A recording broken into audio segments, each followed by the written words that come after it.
Welcome back to another story on Infidelity Tales Lab. Before we begin, tell us, where in the world are you watching from? Now, let's dive into today's story. Chapter 1. The Discovery. The autumn rain hammered against the windows of the abandoned Whitaker house as Jeffrey Armstrong pushed through the rotting front door. The stench hit him first, mold, decay, and something else that made his stomach turn. As the town's premier real estate developer, he'd seen plenty of foreclosed properties, but this one felt different. Wrong. Hello. His voice echoed through the empty rooms. He was here because old Mrs. Whitaker's estate needed to be assessed before demolition, but the neighbors had reported strange noises. Probably vagrants, he'd thought. That's when he heard it, a soft whimpering from upstairs. Jeffrey Armstrong wasn't a man who startled easily. At 45, he'd built an empire from nothing, survived a bitter divorce, and learned that in business, mercy was a luxury he couldn't afford. His steel-gray eyes and weathered face told the story of a man who'd fought for everything he had. But the sight that greeted him in the upstairs bedroom nearly broke him. Huddled in the corner, wrapped in newspapers and filthy rags, was a small boy. 6 years old, maybe 7. His dark hair was matted. His clothes were torn, and his enormous brown eyes held a terror that no child should ever know. "Mommy left me," the boy whispered, his voice barely audible. "She said she'd come back, but she didn't. It's been so long." Jeffrey's heart, which he'd thought permanently hardened, cracked. He approached slowly, hands visible, the way he might approach a wounded animal. "What's your name, son?" "Tyler," the boy said. "Tyler Armstrong." The world stopped. Armstrong, his daughter Ellen's maiden name. Ellen, who'd run away 18 years ago at 17, leaving behind nothing but heartbreak and silence. Ellen, who'd broken her mother's heart so thoroughly that Margaret Armstrong had died of what the doctors called a stroke, but Jeffrey knew was despair. "Your mother," Jeffrey said carefully. "What's her name?" "Ellen. Ellen Armstrong. She told me we were going to live with my daddy, but then she just left me here. She said to wait, but I've been waiting so long. I'm hungry. I'm so hungry." Jeffrey sank to his knees. This was his grandson, Ellen's son, left to die in this hellhole, while where was she? "Tyler," he said softly, "I'm your grandfather. I'm going to take you home." The boy's eyes widened. "Grandpa?" "Mommy said I didn't have a grandpa. She said everyone was gone." Another lie, another betrayal. Ellen had stolen 18 years from him, and now she'd abandoned her own child. Jeffrey felt something cold and hard settle in his chest, a familiar feeling from his business dealings, but amplified tenfold. As he carried Tyler out of that house of horrors, wrapping him in his own coat, Jeffrey made a silent promise. If Ellen ever came back, she would face a reckoning unlike anything she could imagine. He was Jeffrey Armstrong, and he never forgave. He never forgot. Tyler fell asleep in the car, his small hand clutching Jeffrey's sleeve. The boy was home now. But Ellen had made her choice long ago, and when the time came, she would pay for every moment of suffering she'd caused. Chapter 2. Building an Empire. 12 years had transformed both Tyler and Jeffrey in ways neither could have imagined. The terrified, malnourished boy had grown into a confident 18-year-old with his grandfather's steel-gray eyes and a mind sharp enough to impress even Jeffrey's business associates. Tyler Armstrong stood 6 feet tall, carried himself with quiet confidence, and possessed an intelligence that cut through deception like a blade. More importantly, he understood who had saved him and who had abandoned him. Jeffrey had spared no expense on his grandson's education. Private schools, tutors, travel, everything Ellen had denied him. But the most valuable education Tyler received was watching his grandfather operate. Jeffrey Armstrong hadn't just built a real estate empire. He'd created a web of influence that stretched through every level of society. "Business isn't about being nice, Tyler," Jeffrey had explained during one of their evening talks in his study. "It's about being necessary. When people need you more than you need them, you hold all the cards." Tyler absorbed every lesson. He learned about leverage, about patience, about the difference between justice and revenge. Justice was what the courts provided. Revenge was personal, and it was an art form. During these 12 years, Jeffrey had quietly investigated Ellen's disappearance. Private investigators, forensic accountants, former FBI agents, he'd hired them all. The picture that emerged painted Ellen as a master manipulator who'd been running cons since leaving home. She'd married 3 different men under false names, cleaned out their bank accounts, and vanished. She'd been connected to insurance fraud, identity theft, and had left a trail of broken families in her wake. Currently, she was living in Miami under the name Ellen Fletcher, married to a wealthy contractor named Dwayne Fletcher. They'd been together for 2 years, the longest she'd stayed anywhere. Jeffrey's sources suggested she was planning something big, probably Fletcher's life insurance policy and business assets. She's gotten comfortable, Tyler had observed, reading the latest report on his 18th birthday. Comfortable people make mistakes. Jeffrey smiled. The boy understood. They'd also learned about Tyler's father, a young man Ellen had seduced and abandoned before Tyler was born. He died in a car accident when Tyler was 3, never knowing he had a son. Another casualty of Ellen's selfishness. Tyler had channeled his anger into purpose. He'd graduated high school at 16, earned a business degree by 18, and was already helping manage parts of his grandfather's empire. More importantly, he'd inherited Jeffrey's gift for reading people and his absolute refusal to forgive betrayal. The investigators say she might come back, Tyler mentioned during dinner at their sprawling estate. The property sat on 50 acres outside town, surrounded by land Jeffrey had acquired over the years. It was his fortress, his kingdom, and now it would be Tyler's inheritance. She will, Jeffrey replied with certainty. When Fletcher's usefulness expires, she'll remember that she has a son. She'll think 18 years is long enough for wounds to heal. She'll expect forgiveness. Tyler's smile was cold, eerily reminiscent of his grandfather's business expression. She'll be disappointed. The house phone rang, the private line that only a handful of people knew. Jeffrey answered, listened for a moment, then hung up. That was security, he said calmly. There's a woman at the gate claiming to be my daughter. She wants to see her son. Tyler felt his blood turn to ice, but his expression never changed. 12 years of preparation had led to this moment. Ellen Armstrong, Ellen Fletcher, had finally come home. What do you want to do? Jeffrey asked, though he already knew the answer. Tyler's smile was sharp as a razor.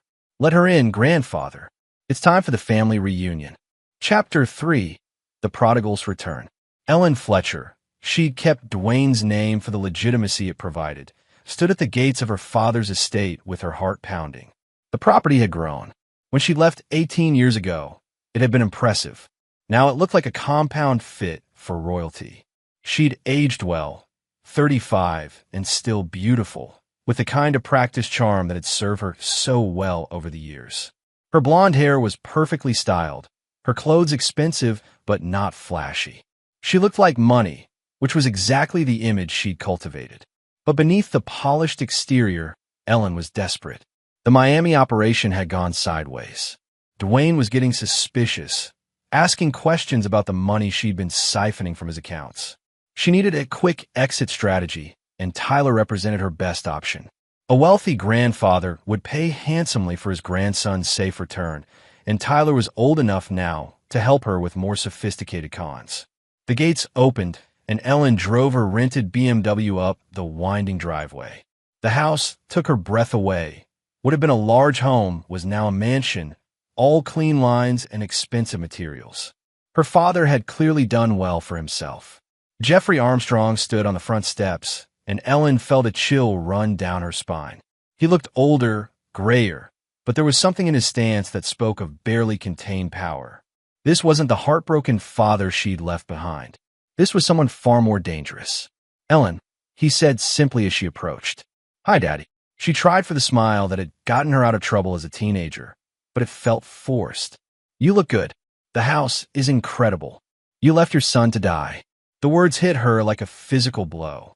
No preamble, no small talk, just the truth laid bare. Ellen's mind raced, calculating her response. I was young, Daddy. I made mistakes, but I'm here now. I want to make things right with Tyler. Tyler, Jeffrey called without raising his voice. The young man who emerged from the house bore little resemblance to the terrified child Ellen had abandoned. Tyler Armstrong was tall, confident, and handsome, with expensive clothes and an air of quiet authority. But it was his eyes that made Ellen's blood run cold. They were his grandfather's eyes, sharp and utterly unforgiving. "Hello, Mother," Tyler said, his voice perfectly polite and completely empty of warmth. Ellen struggled to maintain her composure. This wasn't how she'd imagined this reunion.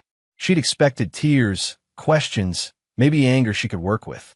Instead, she faced two men who looked at her like she was something that might scrape off their shoes. "Tyler, baby, you've grown so much. I know I made mistakes, but I was just a child myself when I left. I'm here now. I want to be part of your life. I'm here for my son." The words burst out of her with practiced emotion. "I've spent 18 years getting my life together, becoming someone worthy of being his mother. I know I hurt you both, but I'm different now. I can give Tyler opportunities, travel, experiences." Tyler's laugh was soft and terrifying. Opportunities? Like the opportunity to starve in an abandoned house. Or perhaps the opportunity to learn how to con innocent people out of their life savings. Ellen's facade cracked. They knew. Somehow, they knew everything. "What do you want to do?" Jeffrey asked Tyler, and Ellen realized with growing horror that the question wasn't about forgiveness or reconciliation. It was about her fate. Tyler's smile was cold and sharp, a perfect mirror of his grandfather's most ruthless expression. The expression of a man who'd learned that mercy was weakness and forgiveness was a luxury he couldn't afford. "I want her to understand exactly what she threw away," Tyler said quietly. "I want her to know the price of betrayal, and then I want her to pay it." Ellen Fletcher, who'd spent 18 years running from her past, realized that she'd finally run out of places to hide.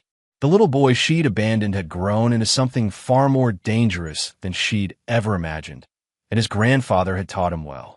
The wolves had her scent, and there was nowhere left to run. Chapter 4. The Price of Truth. The library of the Armstrong estate felt like a courtroom as Ellen sat across from her father and son, 3 crystal glasses of aged whiskey untouched on the mahogany table between them. The walls were lined with legal texts, business journals, and photographs of Tyler's achievements, graduation ceremonies, academic awards, newspaper clippings about his early business successes alongside his grandfather.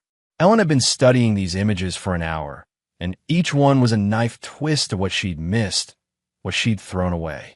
"Tell me about Dwayne Fletcher," Jeffrey said conversationally, as if asking about the weather. Ellen's practiced mask slipped for just a moment. "How old are you?" "I know everything, Ellen. The question is whether you're finally ready to tell the truth." Tyler opened a thick folder and began laying out photographs like tarot cards revealing a grim future. Ellen saw herself with each of her victims over the years. Michael Santos, the young teacher she'd married and bankrupted in Phoenix. Robert Hayes, the widower in Denver whose grief she'd exploited. David Kim, the tech entrepreneur in Seattle whose identity she'd stolen. 18 years, Tyler said softly. 18 years of destroying lives while your son learned to eat garbage and sleep in the cold. Ellen's composure crumbled. "You don't understand. I was 17 when I left. I was scared alone. You were a predator," Jeffrey corrected. "The age just made you more dangerous because people trusted you." The investigation reports were damning. Ellen had refined her techniques over the years, graduating from simple theft to elaborate long-term cons. She would target vulnerable men, recent widowers, divorcees, or lonely middle-aged bachelors, seduce them in a marriage, then systematically drain their assets before disappearing. "But Dwayne Fletcher is different," Tyler observed, studying a photograph of Ellen's current target. "Wealthy, yes, but not vulnerable. Not stupid. He's a successful contractor with ties to some very unsavory people in Miami. People who don't forgive being stolen from." Ellen's blood went cold. They knew about Dwayne's connections to money laundering operations, about the cash businesses that were fronts for much darker enterprises. She thought she was clever, skimming from accounts he'd never miss. But if Dwayne was as connected as Tyler suggested, "You're in trouble, aren't you?" Jeffrey asked. "Real trouble. The kind that ends with you floating in Biscayne Bay." I need help, Ellen whispered, finally dropping all pretense. Dwayne's getting suspicious. He's been asking questions, and yesterday, I overheard him on the phone with someone who scared him. If he finds out what I've taken. How much? Tyler asked. 2 million, maybe more. I wasn't trying to hurt him. I just needed security, a nest egg. For what? Another disappearing act? Another victim? Tyler's voice was sharp as broken glass. Ellen looked at her son, really looked at him, for the first time since arriving. This young man radiated the same controlled menace as his grandfather. But there was something else, something colder. Tyler Armstrong had been forged in abandonment and hardened by betrayal. He was everything she'd feared Jeffrey might become, but worse because he'd learned not to expect anything from the world except disappointment. I want to make amends, Ellen said desperately. I know I can't undo the past, but I can help you now. I have information about Dwayne's business, about his partners. I can. You can stop talking, Tyler interrupted, because here's what's going to happen. You're going to go back to Miami. You're going to return every penny you stole from Dwayne Fletcher. And then you're going to tell him exactly who you are and what you've done. Ellen's face went white. He'll kill me. Maybe, Tyler agreed with chilling indifference. But that's the price of your choices. You spent 18 years running from consequences. No more. Tyler, please, I'm your mother. No. The word came out like a gunshot. A mother doesn't abandon her child to starve. A mother doesn't steal and lie and destroy lives. You're nothing to me but a reminder of what I survived. Jeffrey watched this exchange with grim satisfaction. Tyler had learned the most important lesson of all, that some betrayals were unforgivable, that some people were simply too dangerous to trust. There's another option, Jeffrey said quietly, a way to ensure justice without. He let the sentence hang. Ellen grasped at this lifeline. Anything. I'll do anything. Tyler and Jeffrey exchanged a look that spoke of years of understanding, of shared purpose. They'd planned for this moment, prepared for every possible scenario. You're going to help us destroy Dwayne Fletcher, Tyler said, completely and utterly. And in return, we'll make sure you survive long enough to serve a very long prison sentence for your crimes. Ellen realized with mounting horror that she'd walked into a trap 18 years in the making.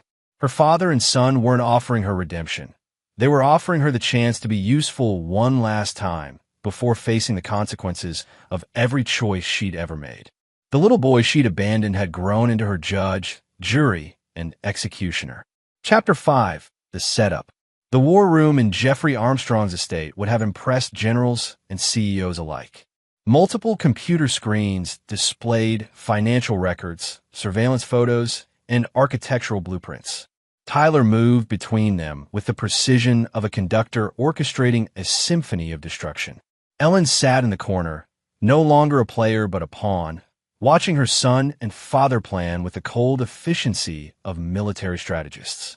3 days had passed since her arrival, and she'd learned that underestimating the Armstrong men was a fatal mistake. Dwayne Fletcher owns Fletcher Construction, which is contracts for half the commercial development in Miami-Dade County, Tyler explained, pointing to a complex web of business relationships on the largest screen. But the real money comes from laundering cash for the Costello family. Construction is perfect for it. You can inflate material costs, create phantom employees, bill for work that was never done. Jeffrey studied the financial flows with the eye of someone who'd built his own empire through legitimate means. He's smart. Multiple shell companies, offshore accounts, partnerships that obscure ownership. This is an amateur hour. No, Tyler agreed, which is why a direct assault won't work. We need to be surgical. Ellen watched in fascination and growing dread as her son revealed abilities she'd never imagined. Tyler had spent his formative years not just learning business from his grandfather, but absorbing lessons in strategy, psychology, and what he called applied justice. The key is Marcus Costello, Jr., Tyler continued, indicating a photograph of a young man in his 30s with expensive clothes and dead eyes. Dwayne's primary contact with the family. Marcus is impulsive, violent, and desperate to prove himself to his father. He's also skimming from his own operations. Jeffrey smiled coldly. And you know this how? Because I've been in Miami for the past 6 months, building relationships and gathering intelligence. Ellen's return isn't a coincidence. I've been waiting for her to lead me to Dwayne. Ellen felt the world tilt. You knew I was coming? I've known where you were for 2 years, Tyler replied without looking at her. I've been patient because I needed the full picture. Dwayne Fletcher isn't just a criminal. He's a monster who's destroyed dozens of families through his operations. Taking him down serves justice on multiple levels. The plan Tyler outlined was breathtaking in its complexity and ruthlessness. Ellen would return to Miami and play her role perfectly. The loving wife who discovered her husband's criminal activities and wanted to help the FBI bring him down. Of course, she wouldn't actually be working with the FBI. You're going to gather evidence of Dwayne's operations, Tyler explained. Bank records, client lists, details about money transfers. Everything. But I told you, he's getting suspicious. Which is why you're going to give him a perfect distraction, Jeffrey interjected. You're going to tell him about your son.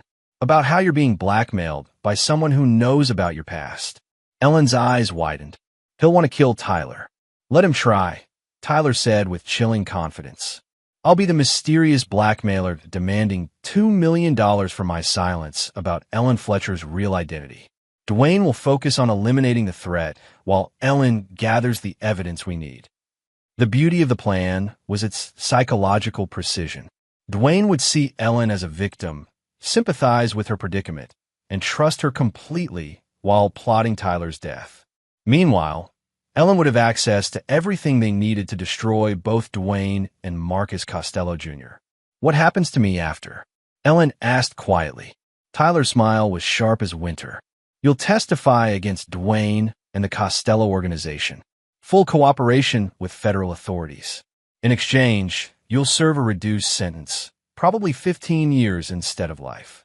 And if I refuse, then you can explain to Dwayne Fletcher how you've stolen $2 million from him while simultaneously betraying his location and operations to federal authorities, Jeffrey said pleasantly. I'm sure that conversation will go well.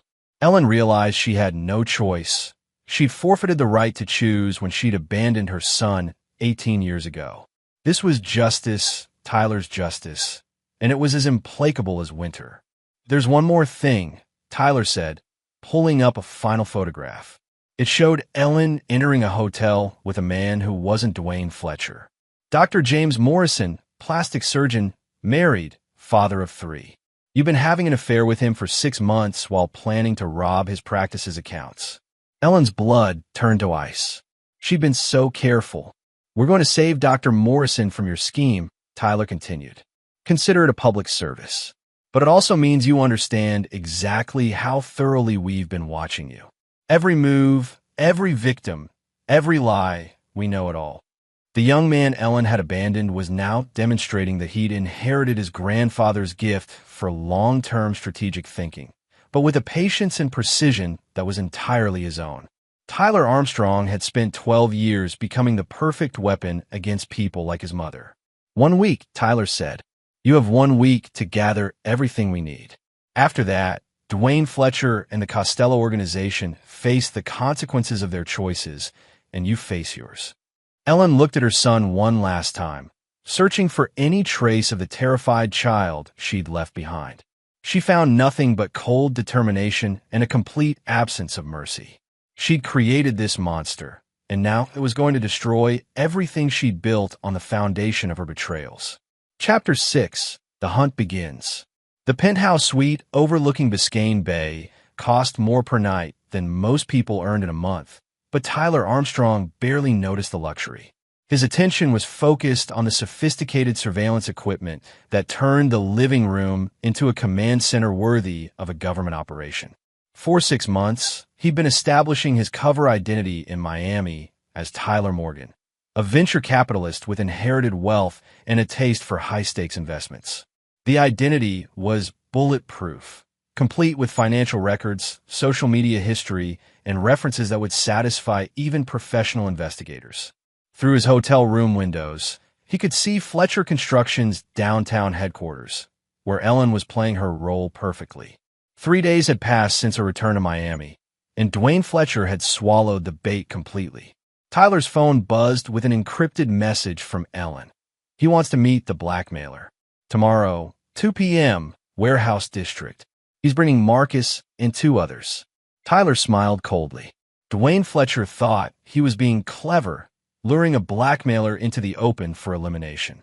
What he didn't know was that Tyler had chosen the meeting location months ago, a warehouse owned by a shell company connected to Marcus Costello Jr.'s skimming operation. The beauty of Tyler's plan lay in its psychological precision. He wasn't just destroying his targets. He was making them destroy each other. At precisely 2 p.m. the next day, Tyler arrived at the warehouse driving a rented Mercedes, dressed in expensive clothes that screamed easy target.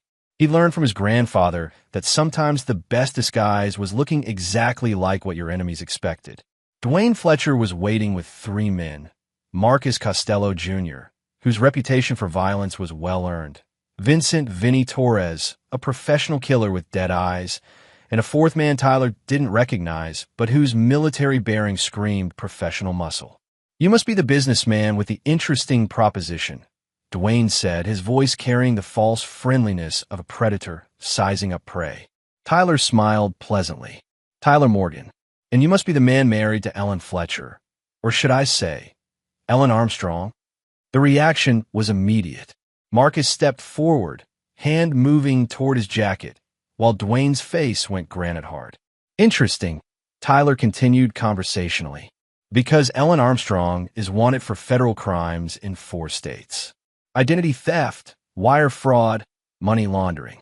The FBI has a very substantial file on her activities over the past 18 years. "You're lying," Dwayne said, but Tyler could see the doubt creeping in. "Am I? Check her fingerprints against the federal database. Check her DNA against evidence from crime scenes in Phoenix, Denver, and Seattle. Or better yet, ask her about the $2 million she's been skimming from your accounts over the past year." The warehouse went dead silent. Marcus and Vinny exchanged glances while the 4th man's hand drifted toward his weapon. "You see," Tyler said, pulling out a tablet and showing them bank records, "Ellen's been very busy. She's stolen from you. She's compromised your operations. And now she's trying to use me to blackmail you for even more money. The woman you married is a professional con artist who's been playing you from day one." Dwayne's face had gone pale. Tyler could see him connecting dots. Ellen's reluctance to discuss her past, her uncanny knowledge of financial systems, her ability to charm anyone into trusting her. "But here's the interesting part," Tyler continued. "I'm not actually here to blackmail you. I'm here to offer you a partnership." Marcus laughed harshly. "You got balls, I'll give you that. But you just signed your death warrant." "Did I?" Tyler's smile was sharp as winter. "Because according to my information, Marcus, you've been stealing from your own family operations. Shell companies, inflated contracts, phantom employees. Sound familiar?" The tablet screen changed, showing financial records that made Marcus's face go white. Tyler had spent months documenting the young Costello's embezzlement, gathering evidence that would satisfy both federal prosecutors and family enforcers. "So here's my proposition," Tyler said calmly. "We eliminate our mutual problems. Ellen Armstrong disappears permanently, taking her federal heat with her. Marcus Costello Jr. faces the consequences of stealing from family operations. And Dwayne Fletcher gets to keep his business empire while partnering with someone who actually understands discretion." Dwayne was no fool. He could see the trap closing around him, but he could also see the opportunity. "What do you want?" 20% of the legitimate operations, full partnership in the financial services. In exchange, you get rid of a wife who's been stealing from you and a partner who's been stealing from his own family. The warehouse fell silent except for the distant sound of Miami traffic. Tyler could see calculations running behind Dwayne's eyes. Profit versus risk, opportunity versus threat. "How do we know you won't betray us like she did?" Vinny asked. Tyler's smile was completely without warmth. "Because unlike Ellen Armstrong, I honor my commitments. When I make an alliance, it's permanent. When I make an enemy, it's fatal." The young man who'd been abandoned as a child had grown into something far more dangerous than any of them had imagined. Tyler Armstrong was offering them a partnership, but on terms that would ultimately destroy them all. He was his grandfather's student, but he'd learned lessons in patience and precision that even Jeffrey might find unsettling. The hunt was just beginning. Chapter 7. The Trap Springs. The confrontation came at sunset, in the same abandoned warehouse where Tyler had met with Dwayne Fletcher 3 days earlier. But now the dynamics had shifted completely, and Ellen Fletcher found herself at the center of a storm 18 years in the making. Ellen arrived expecting to meet Tyler alone. Another blackmail payment, another day of playing the desperate mother trying to protect her son. Instead, she found Dwayne waiting with Marcus, Vinny, and 2 additional men she didn't recognize. "Hello, darling," Dwayne said, his voice carrying a chill that made Ellen's blood freeze. "We need to have a conversation about your past." Tyler emerged from the shadows like a predator materializing from darkness. But this wasn't the polished young businessman Ellen had been dealing with. This was someone else entirely. Someone harder, colder, wearing Tyler's face but radiating menace like heat from a forge. "Hello, Mother," he said softly. Ellen's world tilted. "What are you doing here? How do you know your husband? Know his business? Know about Marcus's embezzlement?" Tyler's smile was sharp as broken glass. "I've been planning this for months, Ellen. Every move, every conversation, every betrayal has led to this moment." Dwayne stepped forward, his face dark with rage. "You want to explain how your blackmailing son knows about our operations? You want to explain how he has access to financial records that should be impossible to obtain?" Ellen looked between Tyler and Dwayne, understanding beginning to dawn like a nuclear sunrise. "You're working together." "In a manner of speaking," Tyler agreed, "though I prefer to think of it as applied justice." The warehouse doors slammed shut with a sound like a coffin closing. Ellen spun around to see Jeffrey Armstrong entering with 2 men she recognized as private security contractors, the kind who specialized in problems that needed to disappear. 18 years, Jeffrey said conversationally, his voice echoing in the empty space. 18 years since you abandoned your son to die. Did you think we'd forgotten? Did you think we'd forgiven?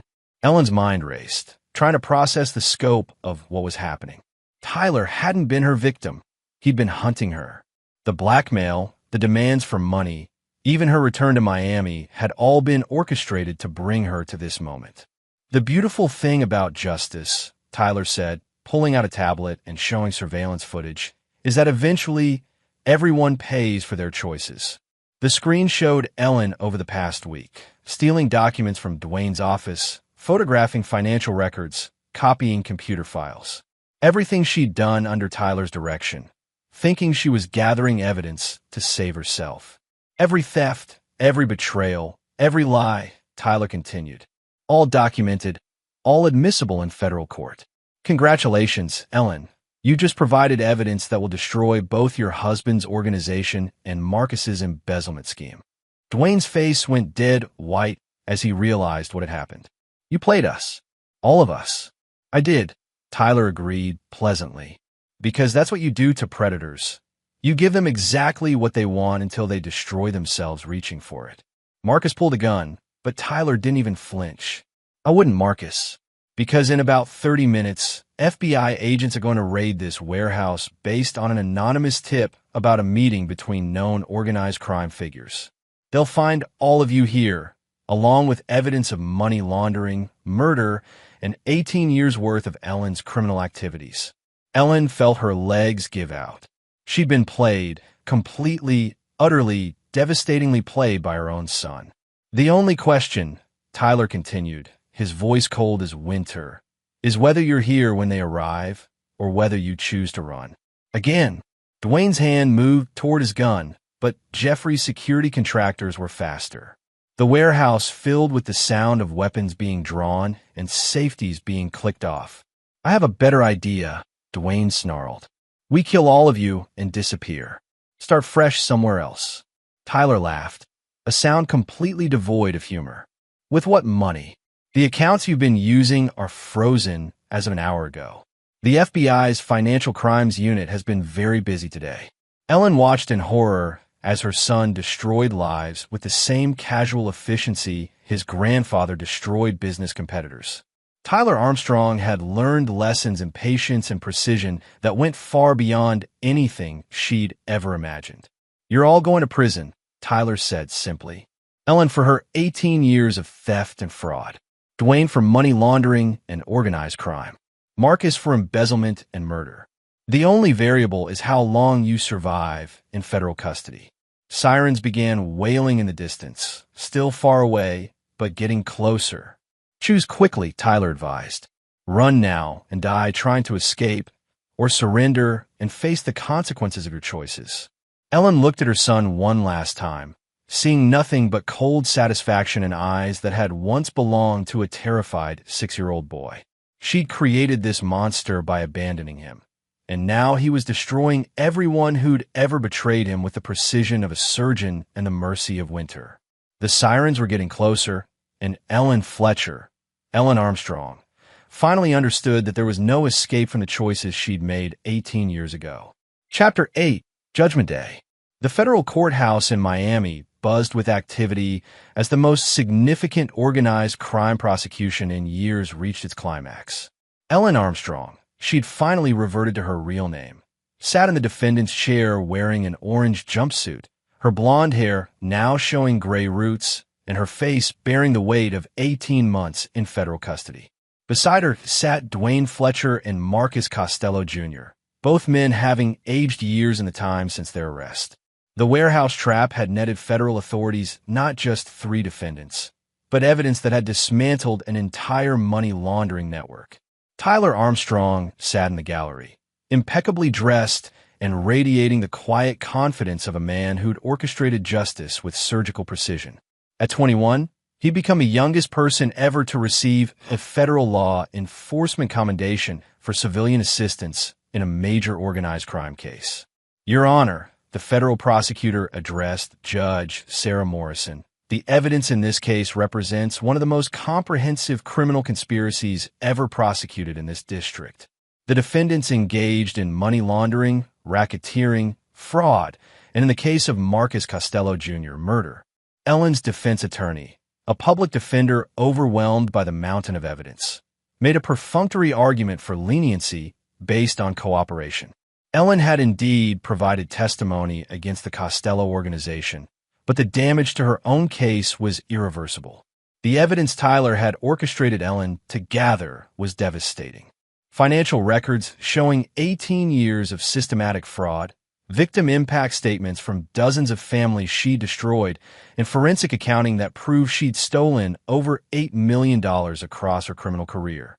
"Ms. Armstrong," Judge Morrison said, her voice carrying the weight of absolute authority, "you have perpetrated one of the most extensive patterns of fraud this court has ever seen. Your actions destroyed families, bankrupted innocent people, and showed a complete disregard for the law and basic human decency." Ellen forced herself to meet the judge's eyes, but she could feel Tyler's gaze burning into the back of her head. "Furthermore," the judge continued, "your abandonment of your minor child represents a level of callousness that defies comprehension. The psychological evaluations indicate that your son suffered severe trauma that affects him to this day." If only she knew, Ellen thought bitterly. Tyler's trauma hadn't made him weak. It had forged him into something infinitely more dangerous than anyone in this courtroom understood. "Ellen Armstrong, this court sentences you to 25 years in federal prison without possibility of parole for the first 15 years. You will also pay restitution in the amount of $8.7 million. The gavel fell like thunder. Ellen felt her legs give out, but the federal marshals were already there to support her. 25 years. She'd be 58 when she was first eligible for parole, assuming she survived federal prison. Dwayne Fletcher received 30 years for racketeering and money laundering. Marcus Costello Jr. got life, without parole, for murder and organized crime leadership. The network Tyler had helped expose wouldn't be threatening anyone for generations. As Ellen was led away in shackles, she caught sight of Tyler one last time. He was watching her with the same cold satisfaction he'd shown in the warehouse. But there was something else, a sense of completion, as if a long chapter of his life was finally closing. After the sentencing, Tyler stood outside the courthouse with his grandfather, both men wearing expensive suits and expressions of quiet satisfaction. "Justice served," Jeffrey said simply. "Justice served," Tyler agreed. "But more importantly, a lesson taught.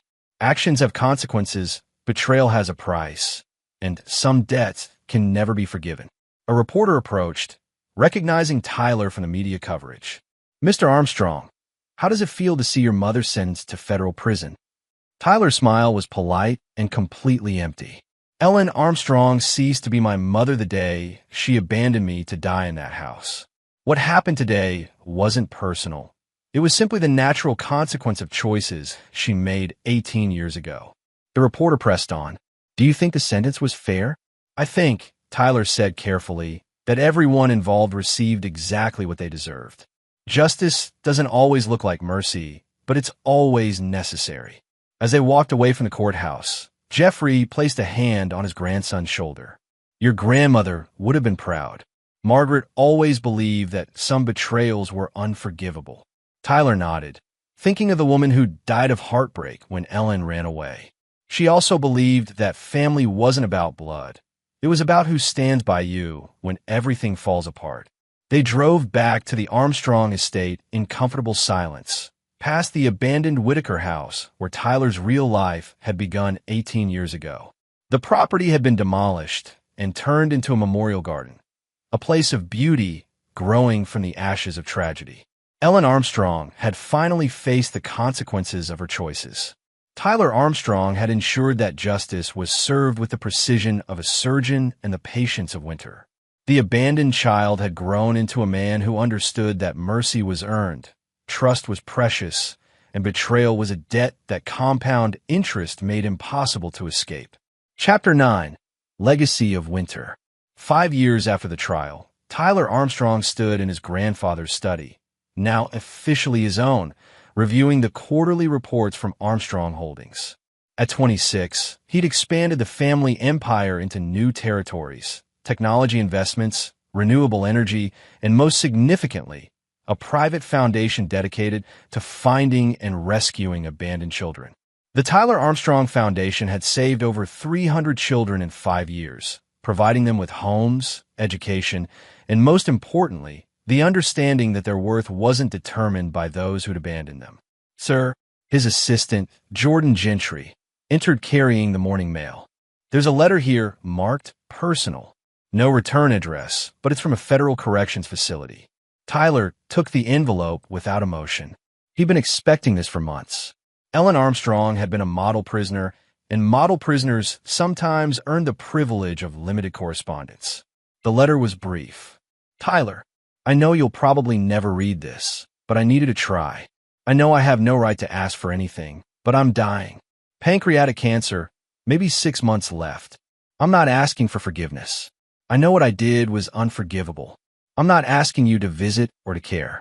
I just wanted you to know that not a day has passed that I haven't thought about that little boy I left behind. You became everything I could never be. Strong, honorable, someone who protects instead of destroys. I'm proud of you, even if I have no right to be. I hope you find happiness. I hope you find love. I hope you never become as cold as the world made you. Ellen." Tyler read the letter twice, then fed it into the paper shredder beside his desk.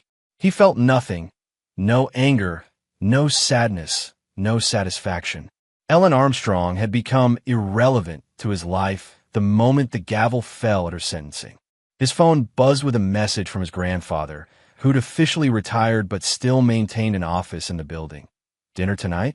I have news about the Henderson Project." Tyler smiled. Jeffrey Armstrong, now 72, had found new purpose in the foundation work.